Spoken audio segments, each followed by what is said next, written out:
Puspusan ang pagpapaalala ng mga local government unit sa kanilang nasasakupan na bawal ang paggamit ng mga iligal na paputok sa pagsalubong sa bagong taon. Nitong mga nakaraang araw, kabi-kabi ng inspeksyon ang ginawa ng mga LGU. Ang mga nakumpiskang iligal na paputok, sinira. May unang balita si Bernadette Reyes. Sinindihan saka sinira ang mga iligal na paputok na nakumpiska sa buong Pangasinan mula December 16, binugahan ng tubig at inilublob sa mga drum ang mga paputok. Mahigit 87,000 pesos ang halaga ng halos 11,000 piraso ng mga kumpiskadong paputok at boga.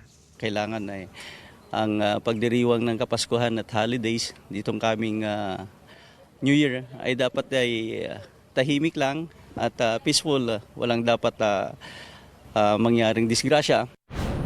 Winasak din ng mga pulis sa Tuguegarao City ang halos 23,000 pesos na halaga ng mga iligal na paputok.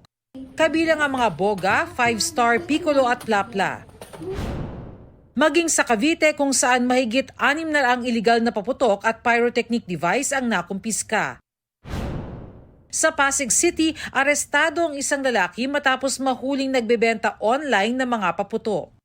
Sa pagkandak po ng ating mga operatives ng personnel natin ng Pasig City Police Station ng cyber patrolling ay nasabat nga po itong nag-online sale ng firecrackers. Sinisika pa naming kunan ng pahayag ang sospek na isinasailalim na sa inquest proceedings. Sa isang post, sinabi ni Pasig City Mayor Vico Soto na sa unang pagkakataon, hindi nag-issue ng special permit to sell fireworks and firecrackers ang Pasig LGU kahit may mga nagmamakaawa. Sa Divisoria, may mga nagbebenta rin ng mga iligal na paputok. Panay ang paghikayat ng Bureau of Fire Protection sa mga LGU na magkaroon ng designated Community Firecracker Zone and Community Fireworks Display Area. Hanggat maaari total ban yung firecracker, although prerogative ng bawat LGU kasi meron namang authorized.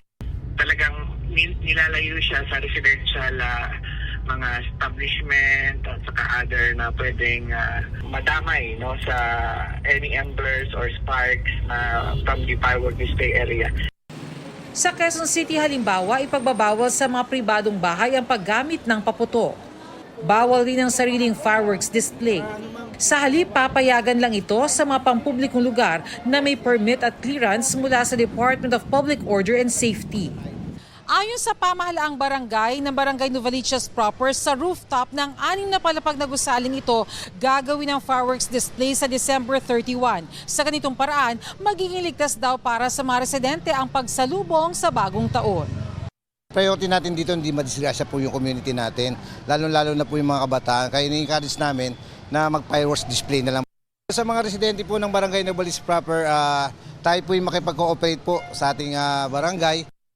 Ang BFP Parañaque ininspeksyon ng mga community firecracker at fireworks display area sa lungsod. Ito ang unang balita, Bernadette Reyes para sa GMA Integrated News. Igan, mauna ka sa mga balita, mag-subscribe na sa GMA Integrated News sa YouTube para sa iba't ibang ulat sa ating bansa.